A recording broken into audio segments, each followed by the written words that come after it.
Eu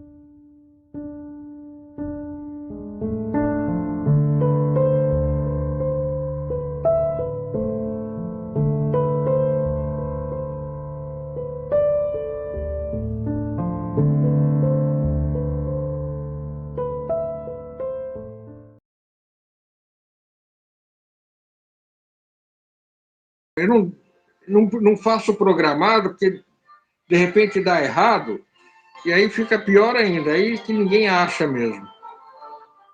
Entendi. Já aconteceu comigo, tá? Isso aí é um problema.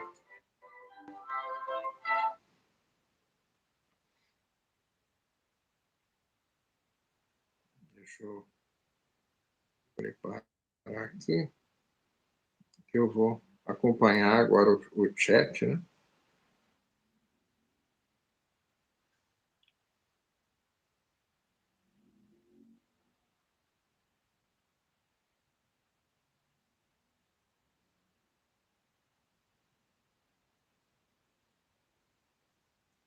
O duro é que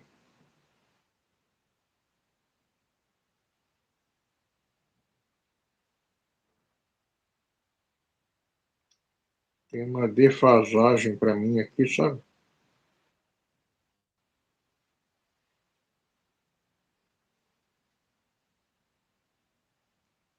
Bom, Bom, vamos começar, né? Quem não assistiu desde o começo, volta aí no comecinho, tá? Estamos aqui novamente com Edson Gomes, ou Marcionita. Agora, hoje, com o tema docetismo. Né? O docetismo, né, ficou conhecido como uma heresia pela Igreja Católica, justamente pelo docetismo. Né? O que seria o docetismo? Né? Nós vamos conversar agora com o Edson Gomes, que ele vai explicar, né, por que a Igreja Católica Romana, ela na época era só Igreja Católica, na verdade não existia essa diferença entre romana e a ortodoxa, né? Mas a Igreja Católica ela considerou o marcionismo como herege, principalmente pelo docetismo, além de algumas outras posições, né, do marcionismo, mas o que mais marcou foi o docetismo. Eu convidei o Edson para a gente explanar mais sobre o que é o docetismo, como é que a gente pode, como é que o marcionismo, né, sustenta o docetismo. Então está com a palavra aí o Edson Gomes para explicar para a gente o que é docetismo e por que a Igreja Católica considerou heresia e combateu tanto o marcionismo, né? Ok, Ulisses. Então, muito prazer estar mais uma noite aqui falando com vocês, né? Então, veja bem, nós temos que começar do princípio, né? Existem duas narrativas opostas, né? Existe a narrativa da patrística, que é chefiada, né, pelos bispos, né? Tertuliano, Irineu, Eusébio, Policarpo. Essa narrativa é que nós temos na Bíblia. Qual que é a narrativa da Bíblia? Que Jesus nasceu, né, da Virgem Maria, teve uma infância, né, foi crucificado, ressuscitou em carne e morreu pelos nossos pecados. Bom, basicamente, essa é a narrativa da patrística, né, que ele ressuscitou em carne. Agora, nós temos uma outra narrativa, que é a narrativa dos professores gnósticos, encabeçada por Márcio de Sinop, Bacelites, Valentini e Carpokrates, né? Eles são os maiores. É lógico que teve mais professores, mas a gente está mostrando aqui os maiores, né? Bom, a ideia da patrística, né, é justamente fazer com que o Jesus que é apresentado nas Escrituras venha a realmente cumprir as Escrituras do Velho Testamento.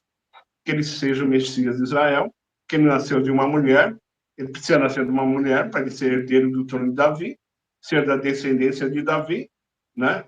Então, se construiu todo esse enredo para sustentar a doutrina da patrística. Mas, infelizmente, né, para sustentar essa doutrina, vou voltar um pouquinho atrás. Antes disso, tinha uma Bíblia, a Bíblia de Márcio, só tinha as 10 cartas de Paulo e o Evangelho do Senhor. E Márcio era considerado um professor gnóstico. Depois da morte de Márcio, tentaram derrubar o marcionismo, é lógico, tentando emplacar essa doutrina da patrística. Então, para Márcio, o Cristo, né, era um fantasma. Não um fantasma da maneira de ser horrendo, ser do mal, mas um fantasma da maneira de ele não ter um corpo material. Porque ele lia algumas passagens lá e ele achava que ele tinha que ser um fantasma. Por exemplo, ele passava no meio das pessoas, né? Lucas capítulo 4:30, em São João 8:59, ele tentou se ocultar, né? Para escapar daquelas pessoas que queriam prender ele, né? Ele diz: eu não tenho de reclinar minha cabeça. Não que ele era pobre, eu já vi algumas pregações aí, né? Não que ele era pobre, mas ele não pernoitava na terra, ele aparecia e desaparecia. Ele levitava, ele andava sobre os mares. Então, ele não estava conforme, né, às leis da química e da física da matéria. Então, naquele momento, né, 2000 anos atrás, né, era um título que ele podia dar, fantasma. Talvez hoje a gente podia dar um título melhor, talvez um holograma, um avatar, uma imagem projetada lá do pleroma para cá, não sei. Mas é isso que a gente vai tentar tratar, né? Então, o que é docetismo?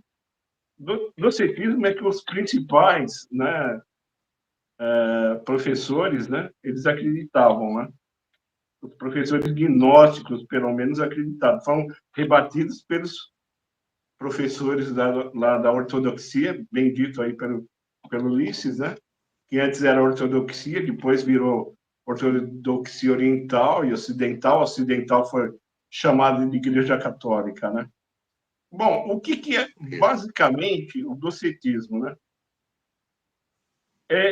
Ele parecia somente ter um corpo humano, mas ele não era humano. Ele parecia ter um corpo humano, mas ele não era humano. Como hoje a gente vê, já é possível isso, né? Eu estava vendo aí no YouTube que o pessoal já começa a já projetar um holograma, né? De uma cidade na outra, não sei se de um país no outro. Então você começa a ver a imagem, a pessoa está lá, sei lá, em determinado país, você consegue ver a imagem dela aqui junto de você e consegue falar com ela como se ela estivesse do seu lado, né? Então, mais ou menos, para Marcion, ele era um fantasma, tá? Ele era um fantasma. Agora, existem 3 tipos de docetismo, tá? Segundo eu pesquisei aqui, né? Existe o docetismo fantasmagórico, ao qual Cristo apenas parecia ter carne, mas sempre existiu apenas como espírito.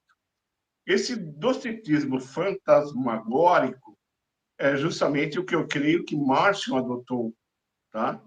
Que ele parecia homem, mas ele mantinha o seu corpo espiritual, fluídico, porque ele podia passar no meio das pessoas, né? Quando tentaram precipitar ele, em Lucas 4, ele passou no meio das pessoas, né? Ele levita, ele anda sobre os mares. Então, esse é o docetismo fantasmagórico.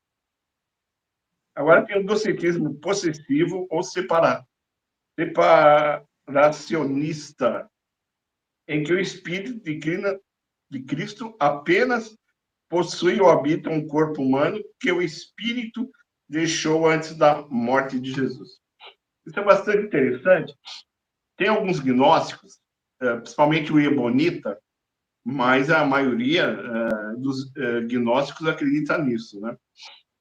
Que ele, lá no Rio Jordão, quando ele foi batizado, supostamente foi batizado por João Batista, Deus desceu sobre ele o Espírito de Cristo.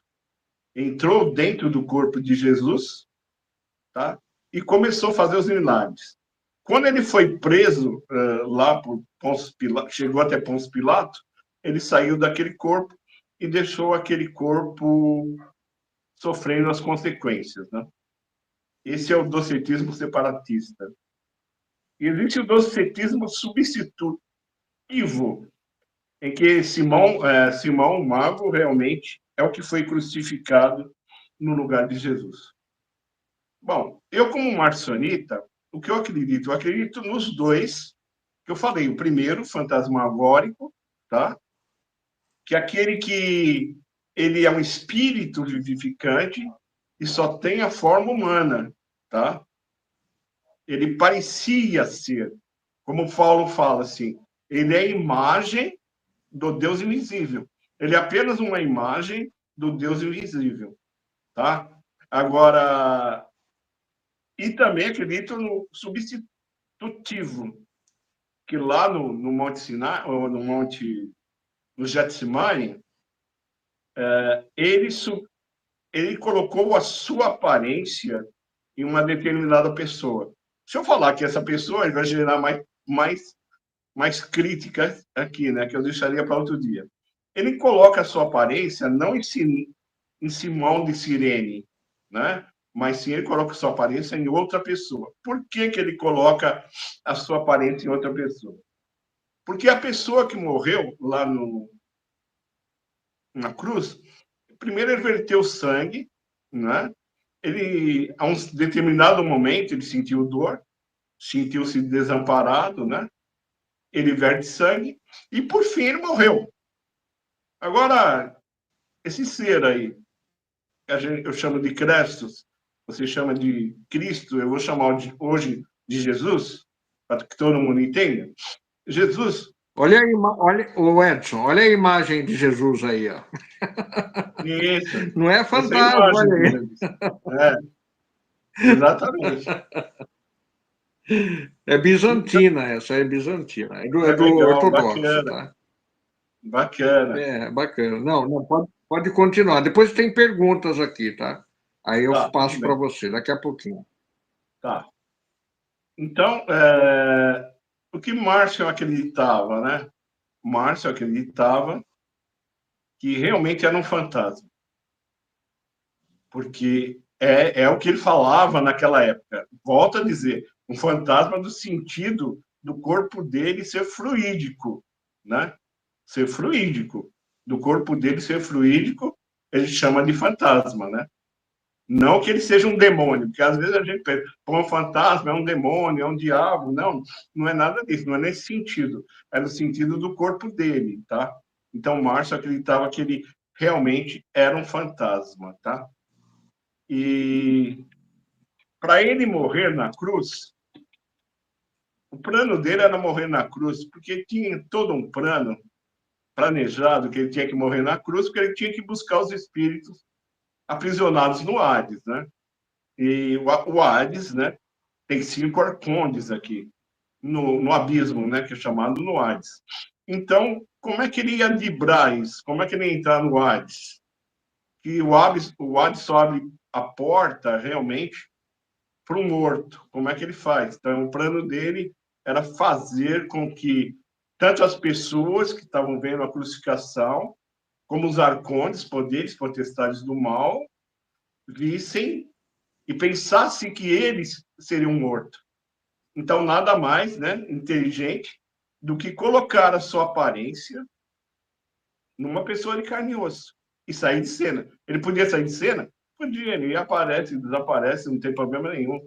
Ele podia entrar dentro daquele corpo e colocar sua aparência? Podia. Lá, nós acreditamos, né, que lá no Getsemane, né, eu já vou falar claramente, quando Judas foi traído, ele coloca sua aparência em Judas e Judas vai ser crucificado no lugar dele.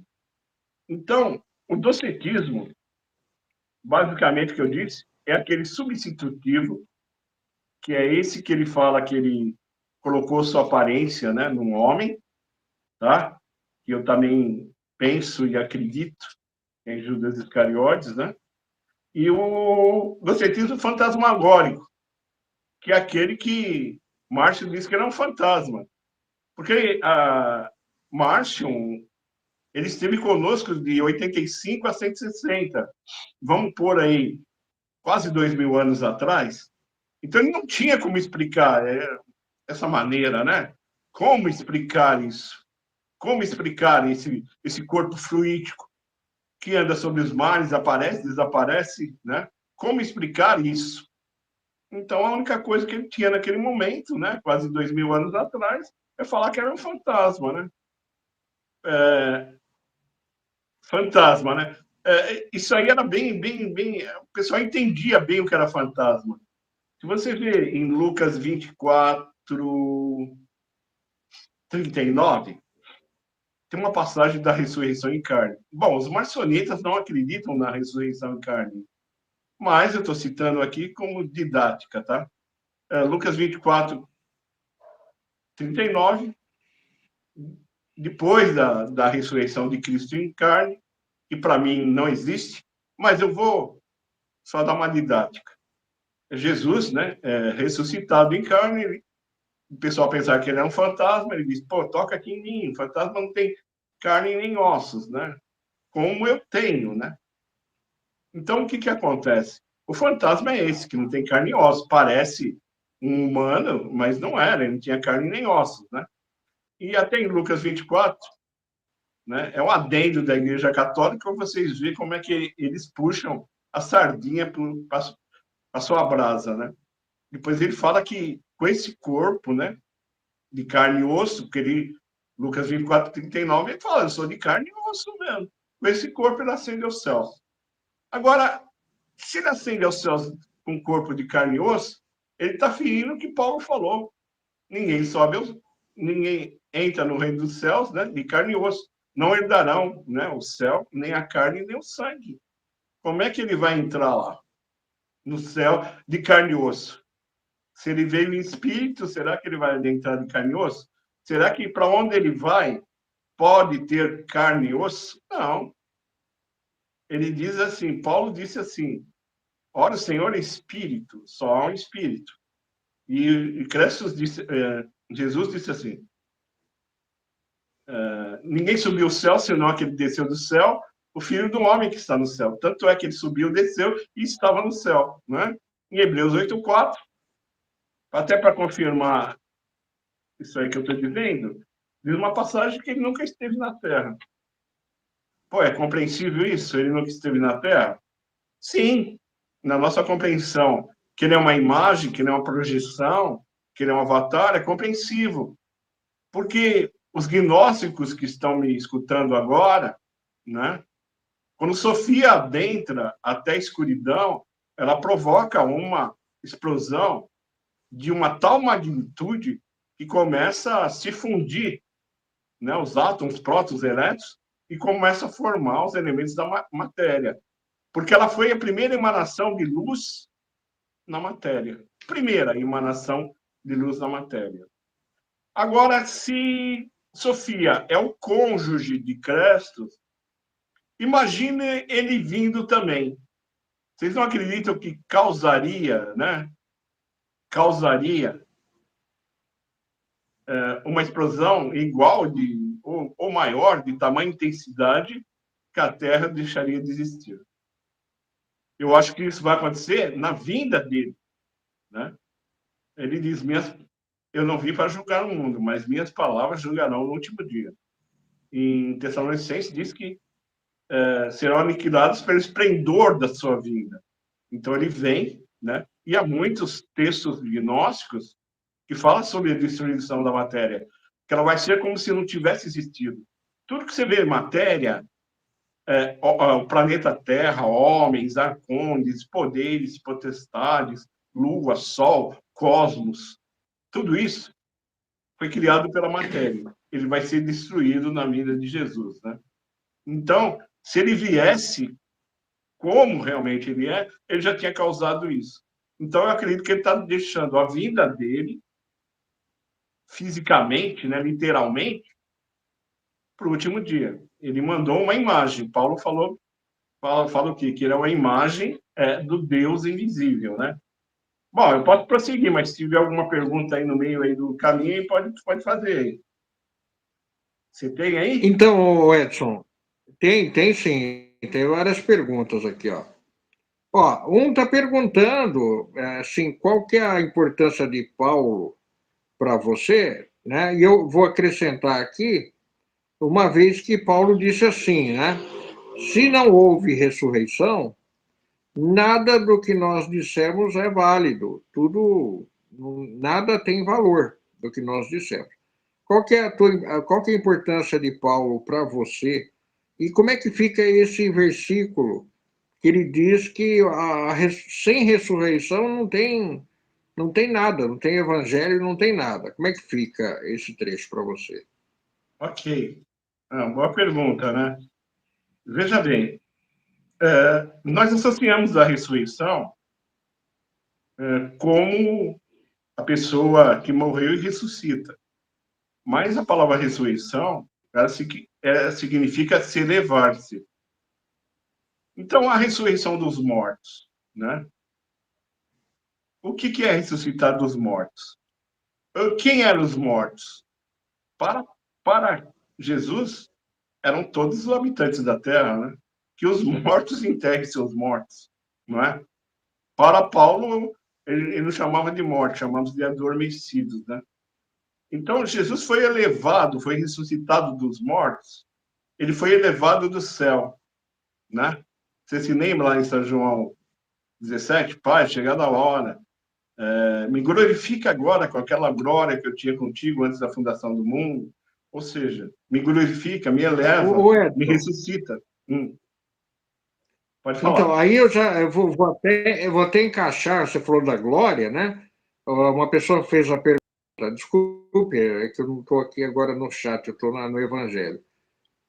Para você explicar o versículo de Colossenses 1:27, eu vou ler para você aqui. Lê aí para mim. Colossenses 1:27, aos quais Deus quis fazer conhecer quais são as riquezas da glória deste mistério entre os gentios, que é Cristo em vós, esperança da glória. Ok. Deu para ouvir? Eu fui pegar a Bíblia Colossenses Maçonita 1:27. para ver se realmente consta, porque eu tenho a Bíblia Maçonita aqui, Tá, e nós isso. temos a redação da Bíblia Maçonita, e realmente nós tiramos essa camada católica. Mas a pergunta é boa, eu acredito que até esteja aqui, nem vou olhar. Cristo em vós a esperança da glória. Veja bem, o que Paulo falou assim, ó, o quanto me angustio até que Cristo seja formado em vós, até a estatura de um varão perfeito. O que nós aprendemos da ortodoxia? O batismo com o Espírito Santo, que o Espírito Santo desce dentro da gente, né?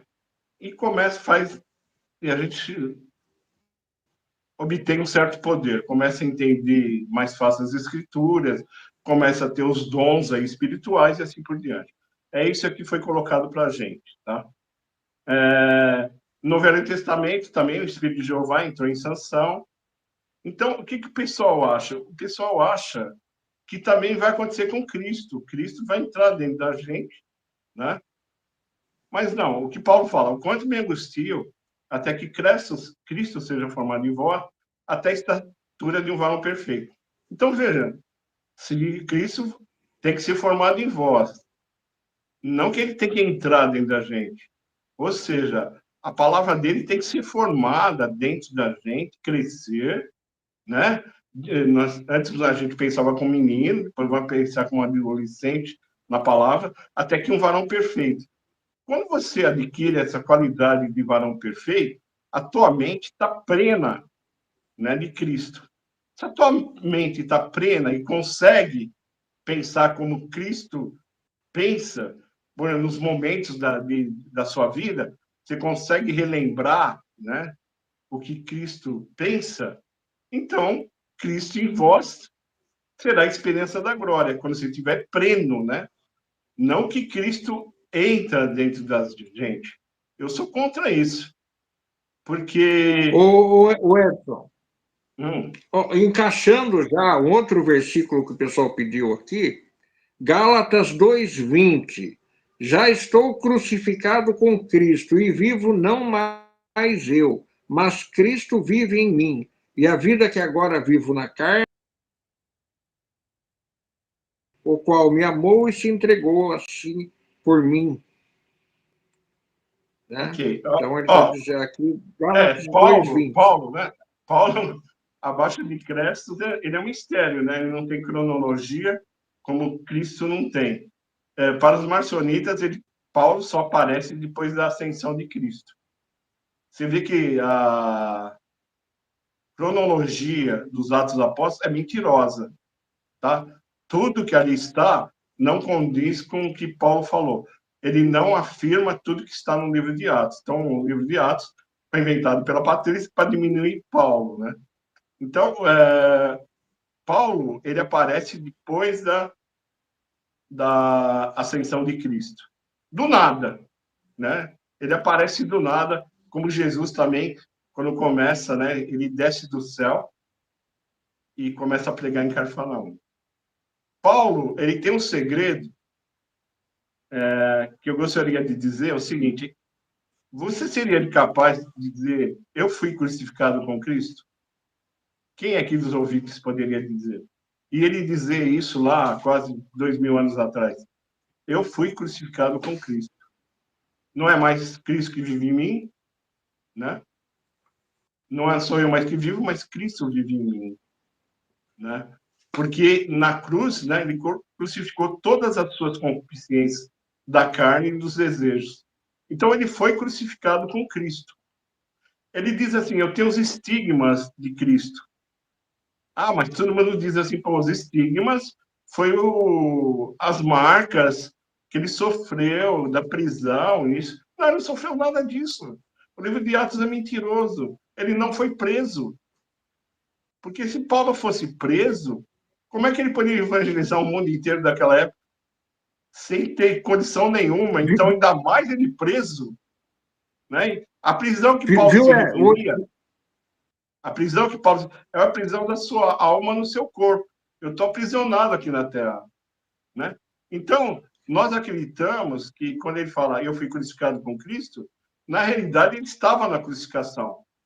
Por quê? Segundo o livro de Atos, ele nem participa da crucificação. Ele não está no momento da crucificação. Ele não é apóstolo junto com Cristo, mas ele sabe mais da crucificação do que qualquer um dos apóstolos. E ele fala tanto da crucificação que parece que é ele que é o crucificado. Ele falou: eu sempre fui ter convosco pregando Jesus e esse crucificado. A pregação dele consistia nisso. Não era Torá, Taná, nem nada. Era só Jesus e esse crucificado. Como é que ele poderia falar de uma crucificação onde ele nem participou e viu, né?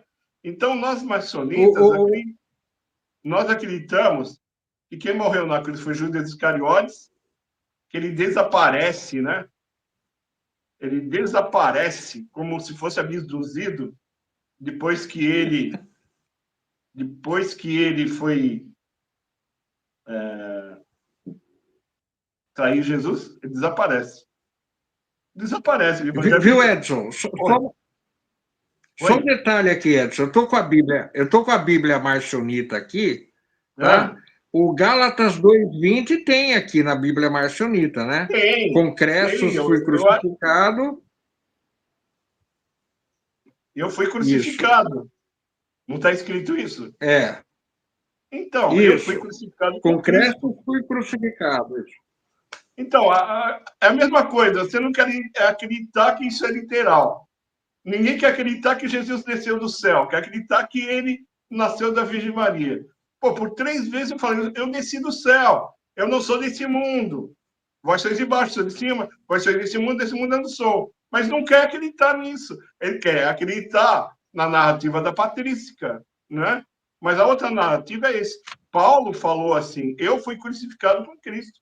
Eu só posso me gloriar na cruz de Cristo, ao qual eu fui crucificado para o mundo e o mundo para mim. Eu tenho as marcas, os estigmas da cruz, tá? Nós acreditamos que até o espinho da carne seja esses estigmas, porque ele orou não sei quantas vezes a Crestos e ele não tirou aquilo. Falou: a minha graça te basta. É para você sempre lembrar, né, verdadeiramente do que aconteceu. Então, Judas, ele vai crucificado. Isso daqui é o meu pensamento nosso. Vai crucificado, ele desaparece como Judas, na hora da traição de Getsemane, ele desaparece, é colocado a aparência de Cristo nele, e ele morre, né? E o túmulo dele, como está no Evangelho de Pedro, 2 anjos pegam o corpo dele, Evangelho de Pedro, pega o corpo dele lá, 2 anjos, e levam até o céu. O túmulo fica vazio. Depois do túmulo ficar vazio, a ortodoxia inventa 4 formas diferentes da ressurreição em carne. Você pode ver que os relatos da ressurreição em carne se divergem, né? Porque o túmulo ficou vazio. Você pode ver que depois que o túmulo ficou vazio, os seus discípulos voltaram às atividades normais. Pedro e João voltaram a pescar. Porque eles falaram, não, o túmulo está vazio, alguém roubou isso aqui, e essa história aí, eu acho que não é verdadeira, vamos voltar para aquilo que a gente estava, né? E depois ele foi arrebanhado por Tiago, né? Aí onde que eles formaram, né? Seguiram o Evangelho bonito, que é justamente de um Messias de Israel, né? Porque eles não souberam explicar o túmulo vazio. O túmulo vazio foi isso. O corpo de Judas Só uma Iscariotes. pausinha, Edson. Só uma pausinha para mais uma pergunta aqui, relativo. Eu estava vendo aqui na Bíblia Marcionita, acho que não tem esse trecho, que é na Bíblia normal, aqui Lucas 17, 20 e 21, onde está escrito assim, ó, o reino de Deus não vem com aparência exterior. Aí 21, nem dirão, ei-lo aqui, ei-lo ali, porque eis que o reino de Deus está dentro de vós. O que você acha disso daí? Não tem na Bíblia Marcionita, parece, né? O reino de Deus está Parece de dentro eu de olhar vós. lá, mas o que eu posso dizer é o seguinte. Crestos disse Jesus disse assim, as leis dos profetas vieram até João Batista e agora vos pregar no reino dos céus que a gente tem que ter a força para entrar. O reino dos céus está lá no alto, lá no preroma, qual que a gente tem que empregar força, né? Realmente para adquirir. Agora, se o reino do céu estiver aqui dentro de nós, tá todo mundo salvo, não tá? Não é? Esse negócio não é genérico? Então, é só alguns que tá, ele faz acepção de pessoas, para uns ele coloca, para outros não. Então, isso aí não é uma causa do Deus Pai de Isocrestos, né? Que ele não faz acepção de pessoas. Eu acredito que o que nós podemos fazer é o seguinte, é desenvolver a mente de Cristo, até a estatura de um varão perfeito. Não queremos ser mais do que a gente é. Nós somos alma, corpo, comprados. Paulo disse que nós somos comprados. Jesus disse, para onde eu vou, vocês não podem ir. Eu habito uma luz inacessível, quando nenhum homem viu, nem pode ver. Vocês não podem ir lá para onde eu vou. Habito numa luz inacessível. Eu habito lá no Preroma. Lá no Preroma não recebe... A escola de Valentim é bem nítida. O Preroma não pode ir alma-corpo. O que você é? Alma-corpo. Dicotomia. Tá? Conforme tratado do grande Edson, Oi? aproveitando um pouquinho aqui, que tem vários comentários aí, e eu vou sintetizar, tá? Eles estão no sentido do seguinte: eles estão confusos com essa história de Judas na cruz, Cristo. Eles não entenderam, eles não estão conseguindo nem entender nem acreditar nessa história que Judas foi crucificado, entendeu? Entendi. E aí eu queria. Eles estão perguntando qual que é a fonte disso daí, né? Tem um aqui, o Cesário aqui, diz que isso daí não tem fonte, nem é marcionismo. É marcionismo isso mesmo, Edson? Que Judas Acontece o foi seguinte, crucificado. acontece o seguinte. Como é que ele diz que não é marcionismo, se a gente não tem nem o escrito de Márcio? Né? Como eu posso afirmar que é ou não, se eu não tenho escrito de Márcio? Então, o que nós deduzimos? Nós formamos um grupo, né, de estudo de pessoas marcionitas, entre ele o meu mestre Elion Koset, tá? Porque sabe o que acontece? Acontece o seguinte, Cristo vem buscar sua... Isso daqui é uma síntese. Cristo vem buscar sua noiva aqui, né? Noiva não, minto. A palavra noiva não existe. Vem buscar sua esposa, que é Sofia, que ela saiu do pleroma, foi expulsa. Então, a operação de Crestos é a operação de resgate. A primeira coisa que ele vai buscar são os espíritos aprisionados, que lá em Gênesis 6 foi colocado em alguns na geração de Sete, foi colocado uma centelha divina. Então, você presta um pouquinho de atenção. Foi colocado centelha divina, parte de Sofia lá. Então, a primeira parte de Cresces, só que quando houve o dilúvio, essas centelhas ficaram presas lá no dilúvio. Aquelas centelhas faziam parte de Sofia, então parte do resgate da esposa. Então, a primeira coisa que ele fez, ele desceu às regiões mais baixas da terra, buscando o cativo e o cativeiro, levou até o mais alto dos céus. Então, até o mais alto do céu é Pleroma. Esses daí vão até o Pleroma, que é cativo, cativeiro, eles vão até o Pleroma. É o que está em São João 17. Pai, já cumpri minha missão, fui até o Hades lá, por assim dizer, trouxe todos eles comigo. Eles eram seus, ó, que bom, né? Do Pai, do incognoscível, pertencia ao Pleroma. Eles não eram do mundo, como do mundo eu não sou. Parte do resgate da esposa está se cumprindo nos espirituais, né? Segunda parte, qual é o ser criado diretamente por Sofia? Jeová, chama Yaldabaoth. Esse ser tem que ser também salvo. Ele, né? E as suas criações que descendem dele, os seres psíquicos. Então, arrematando a missão de Cresces, salvou os espirituais, que tem a centelha divina de Sofia. Vai salvar Jeová, Demiurgo Jeová, porque é diretamente de Sofia. E vai salvar os da raça psíquica, descendente de Jeová, para completar a salvação. Quando nós fomos salvos, nós passamos por um lugar onde está a Chamote, né, a região intermediária, a Chamote volta para o Pleroma, né, e esse mundo aqui é destruído. Ó, Judas, ele tem muita importância. Vocês não sabem a história do Judas, a missa metade. Ele não é inimigo de Jesus, não. Mateus 28, 30, ô, meu amigo, ele chama amigo Judas e chama de Satanás Pedro, né? Você pode ver que Pedro, no meu entender, Pedro foi um dos 70 que partiram. Eles não seguiram a Jesus.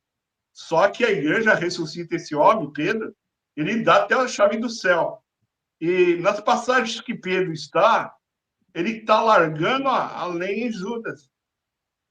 Você pode ver o seguinte, Judas, em João 13, Jesus falou, eu escolhi ele. Eu escolhi ele. E Mateus 26, ele chama ele de amigo. E no mais, São João 21, no seu versículo agora, diz que Judas não vai morrer, pô. Ele não vai morrer. No Evangelho de Judas, se alguém já leu, diz o seguinte, ele pergunta para Jesus, os 12 estão me perseguindo, estão querendo me matar, mas como que eles estão perseguindo os 12? Então, ele não compõe os 12, aí Cristo diz para ele, você será o 13º. Quem que é o 13º apóstolo? E sabe o que diz no livro de Judas? Você vai voltar e vai dominar sobre todos. Ele vai voltar e dominar sobre todos. Como é que se concilia isso? É fácil. Cristo falou, para onde eu vou, vocês não podem ir. Na casa do meu pai tem muita manada. Vou preparar um lugar para vocês. Vocês não podem ir para o Pleroma, mas eu vou preparar um lugar para vocês. Mas quem vai ficar conosco lá? Se não é Cristo? Ele falou, rogarei o Pai, ele enviará outro Consolador, que fique conosco eternamente. E quem que é esse Consolador? É o Espírito da Verdade. Quem que é o Espírito da Verdade? Ele diz, não, ele não falará de si mesmo, ele aprenderá de mim, olha que engraçado, e vos ensinará. Quem que cabe nesse perfil do Espírito da Verdade? Paulo. Paulo falou que eu aprendi, não aprendi de homem algum, mas por revelação direta de Isocrates. Isocrates não falou? Só um minutinho, Edson. Oi. Então, deixa eu esclarecer para o pessoal. Então, vamos lá. Quem morreu na cruz foi Judas. E o Consolador, Judas Iscariotes, E o Consolador que Crestos, ou Cristo, né, que como o pessoal compreende, foi enviado é Paulo. É isso? Mas espera aí, o Judas, até perguntaram aqui, ó, se Judas ressuscitou. Não, Judas, ele é o crucificado, tá? O corpo dele foi ressuscitado, né? Quando 2 anjos levam ele até o céu. Evangelho de Pedro, né? Que é tido como docético. E é o evangelho mais antigo. Eu aconselho todo mundo a ler o Evangelho de Pedro. E o que acontece? Judas morre com a aparência de Jesus. Ele morre, 2 anjos chegam lá no túmulo de Jesus, traz ele para fora, os 2 anjos, ele se apoia nos 2 anjos e eles são elevados para o céu. Só que ele vai primeiro para o céu para mostrar realmente que ele é superior aos anjos. Mas ele não vai para o céu do incognoscível, Pleroma. Ele vai para o céu da matéria, onde está Jeová. Porque Jeová tem uns arrebatados dele, que é Elias, Enoque e esse Jesus também. Esse daí que morreu na cruz foi arrebatado pelos seus anjos. Ele estava lá no céu, tá? Tranquilo. Aí o que acontece?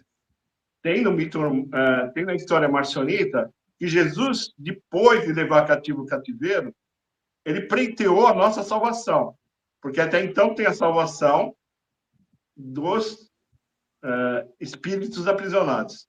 Bom, e como é que é a salvação? Como é que foi essa compra? Aconteceu o seguinte, ele chegou lá para Jeová, lá no 7º céu. Jeová, eu tenho um caso contra você. Só que eu vou colocar somente a sua lei para julgar esse caso. Aí ele diz, a sua lei não diz que deve morrer, quem mata um justo deve morrer? Jeová disse, tem que morrer. Olha para mim, eu não sou justo? Aí começou a mostrar para ele tudo que ele fez para as criaturas de Jeová. Jeová tem que admitir que ele é justo. Aí ele baixa a cabeça e fala assim, seja feita a sua vontade, pode cumprir em mim o que é determinado. Aí ele tem uma ideia. Fala assim, vamos fazer o seguinte, estou falando nas minhas palavras, né? Eu lhe dou todos da minha raça, todos os psíquicos que você queira e que confesse o seu nome, que você queira. Eu te dou todos eles, em troca da minha vida. E Cresces aceita. O que ele pega? Quem está lá do lado dele não é Judas? Ele não subiu lá? Evangelho de Pedro, crucificado estava lá no 7º céu. Ele pega o crucificado e traz ele de volta. Só que agora não é mais o nome Judas. Agora o nome é Paulo. Ele troca o nome dele. Então Judas é o mesmo Paulo que ressuscitou. Então, quem vai arrebatar a igreja? Eu estou falando uma coisa aqui que vai cair, o pessoal vai cair de costa. Quem vai arrebatar, quem vai nos tornar a reviver é Cristo. Ele falou, quem quer em mim no último dia, eu ressuscitarei. Ressuscito. Mas quem vai buscar? Veio o Senhor com voz de arcanjo, né, lá dos céus. Os que dormiram, né, são os primeiros, depois nós que estivermos vivos. Vai te contar com o Senhor. Mas quem que é o Senhor? Não é Jesus. Porque Jesus não poucas vezes ele tem o nome de Senhor. Para falar que ele é o Senhor, precisa estar em espírito. para entender o que Paulo falou. Então, a igreja é dada para Paulo. Paulo vai nos levar para a região intermediária. O que conforme, para casar bem o que diz assim, ó, eu rogarei ao Pai, lhe enviará outro Consolador que fique convosco eternamente. Outro Consolador não é outro Espírito, porque só há um Espírito. Consolador é Paráclito, outro professor. Então, vai vir alguém da sua raça, o Pai vai levantar alguém da sua raça que fique convosco eternamente. Então, a igreja vai ser dada ao Opa, apóstolo Paulo. atenção aí, deu uma caidinha na conexão. Vocês estão aí, tudo bem? Estão vendo agora? Estão vendo a gente aí? Deu uma caída, viu, Edson, na Não, conexão. Não aqui sei está se foi tranquilo. aqui. Mas deu uma. Está tudo bem, deixa eu só esperar a resposta do chat lá, senão. Tá tudo ok? Tá tudo bem, então. Deu uma. Não sei se foi aqui, deu uma queda aí total, mas voltou. Pode continuar, tá? Eu vi o Edson aproveitando, o pessoal está perguntou já há um tempo já sobre não tem novo nascimento no marcionismo, que Jesus fala lá no Evangelho de João, né? Tudo bem. E tem muitas outras perguntas também, tá? Tá, vamos lá, vamos explicar. Tá. Ele diz assim, é necessário nascer de novo da água e do Espírito. Tá? Quem que Paulo fala que é o Espírito? Ora, o Senhor é Espírito, só há um Espírito. Quem que o Senhor dá o título de Espírito? Jesus. Então, Jesus é Espírito. Então, nós temos que nascer da água e nascer do Espírito, ou melhor, nascer de Jesus. Então, há dois nascimentos. O da água é o nascimento dos arcondes. Nós somos nascidos envolto em 70% de água. Qualquer ser humano que nasce hoje, qual é o seu Deus? É Jeová, o Deus de toda a carne, né? Deus de todas as nações. Você nasce da carne, da água. Quando você nasce da água, quem é o seu Deus? Jeová. Em qualquer lugar agora é Jeová. Mas é necessário nascer de novo do Espírito. Coloca Espírito, tira a palavra Espírito, coloca Jesus. Você tem que nascer de Jesus. Quando vai ser? Ele diz assim, ó, quem crê em mim, ainda que esteja morto, viverá. E eu ressuscitarei no último dia. Ressuscitar no último dia é renascer. Quem está ressuscitando você? E quem está trazendo você de volta? É Jesus. Então você nasceu de quem? Nasceu de Jesus. Então você nasceu do Espírito. Então Jesus é o Espírito.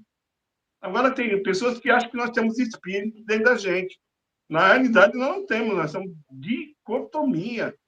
Pô, existem tantos versículos na Nag Hammadi, tantas escolas, que o homem foi feito alma vivente e que só numa geração de 7 foi colocado os espíritos e que esses espíritos ficaram aprisionados lá no Hades. No Tratado Tripartito diz, quando a cabeça entrou lá no Hades, quando a cabeça entrou no Hades, lá, todos se agregaram a ele. Por isso que ele levou o cativo o cativeiro e deu dons aos homens. Ele levou esse pessoal para o Pleroma, que faz parte do Pleroma. Agora, nós não podemos ir. Pleroma não entra alma-corpo. Por isso que ele falou, na casa do meu pai tem muitas moradas, eu vou lá preparar um lugarzinho para você. Porque eu vou destruir a matéria. Se você ficar num lugarzinho lá, aonde vocês vão escapar da destruição do último dia. Então, ele preparou um lugar, né, que hoje está a Chamote, né, a Sofia Paixão, está lá, como um castigo, né, para assim se dizer, vai ficar lá para ver tudo o que ela fez de ruim aqui nesse mundo, né? A criação Edson, Oi. Deixa eu fazer uma pergunta para você. Recapitulando, tá? Vamos lá, voltar. Tá. Crestos não tem corpo, ele é um fantasma ou algo. Ele tem uma aparência material, mas não é material, não é carne, certo? Quem foi crucificado foi Judas Iscariotes, certo? Sim, certo. Ele morreu. Certo. E aí? Aí como é que vem? Ele se transformou em Paulo, é isso? Como é que é isso? Vamos lá. Como é que ele ressuscitou em Paulo? Não, não. É isso? Acontece o seguinte, ó. o crucificado morreu. Vamos supor que é Judas lá, tá?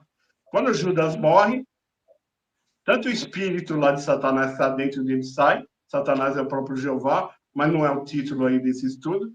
Cressus vai para o Hades buscar, ela faz parte do plano dele, porque o Hades só abre a porta para morto.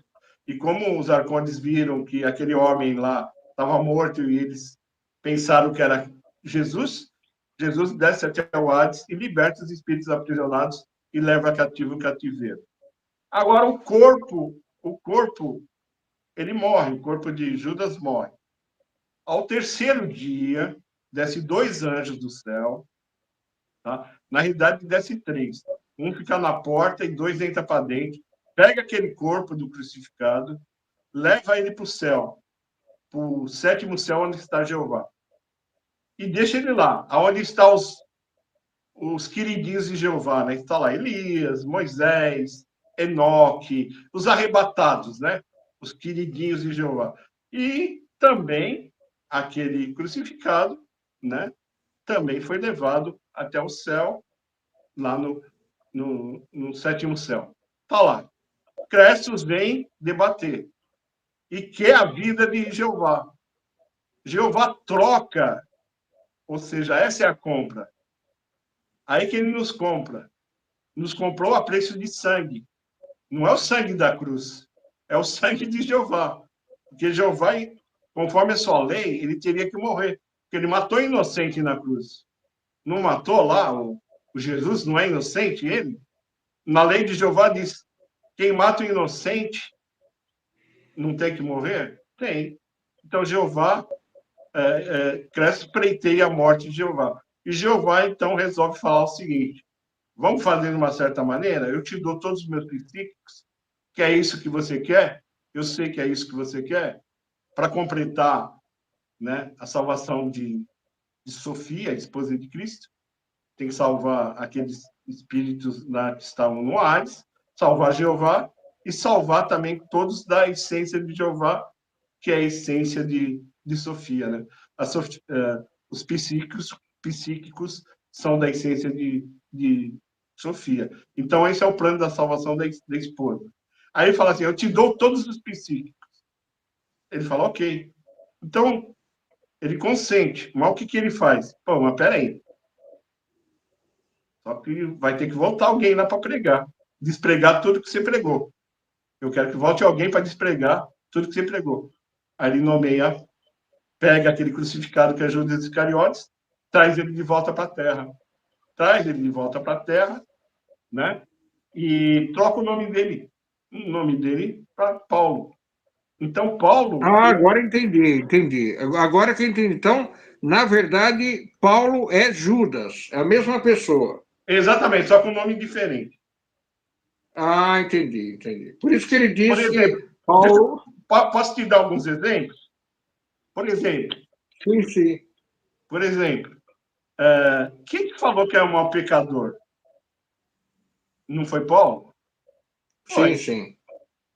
Jesus não falou, quem entrega eu a você comete um mau pecado?